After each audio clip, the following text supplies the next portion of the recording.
In this video, we are going to discuss friction. Remember all those times in class where I said don't worry about friction? Well, now we get to worry about it. Up at the top left, here is our equation for the friction force. And we solve for the friction force by having a coefficient of friction. We just call this mu most of the time. So this is mu.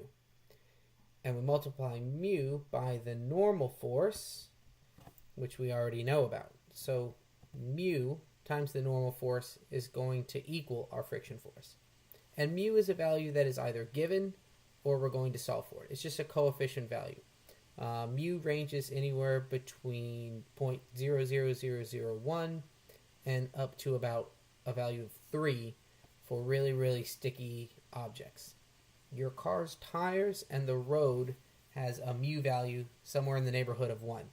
So the more friction two objects have between them, the higher the mu value. Well, let's look at this 2 kilogram block. Let's say there's a 20 Newton force that's pulling it to the right. And it has a mu value of 0.25. And there's no units that go with mu. It's just a coefficient. Coefficients never have units. So mu is just 0.25. So we're going to find the friction force for this 2 kilogram block. Well, first, we have to find the normal force. Since the force of 20 newtons is just acting perfectly horizontal, here the force of gravity is just mass times acceleration. So 2 kilograms times 10 meters per second squared is equal to 20 newtons. Therefore, the normal force is equal to 20 newtons as well.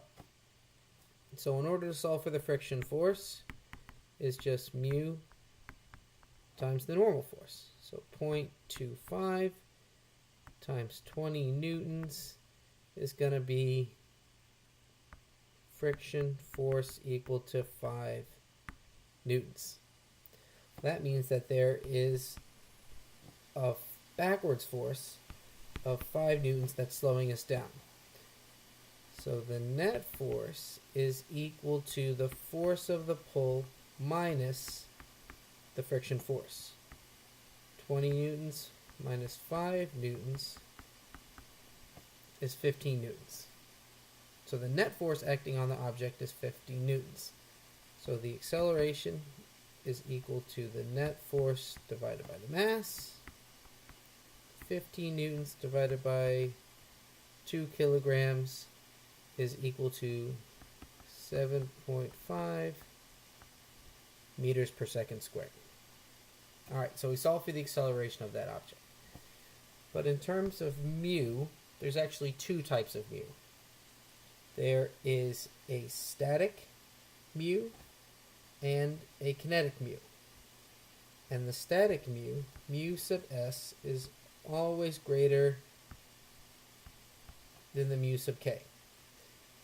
Your static coefficient is going to be a steady value, as you can see right here from the graph.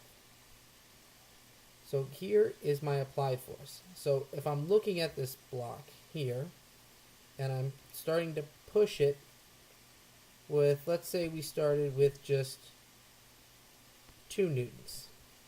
If I start to push with just 2 newtons, my friction force is 5 newtons. So I'm not going to move. It's not till the force of the pull is greater than 5 newtons until I start to see movement. So this is showing that I'm pushing, I'm not getting anywhere. My static value is just getting bigger and bigger and bigger. And then all of a sudden, if you ever push something, you have to put all this effort into it. And then right at the point it starts to budge, then it's a little easier to move it. So that's why this little curve goes down right here. And that's why the static value for friction is always going to be greater than the kinetic value. Because as soon as you start to get it moving, then it's easier to maintain that force for movement. So we just need to know the difference between static friction and kinetic friction. Alright, that was another great video for us.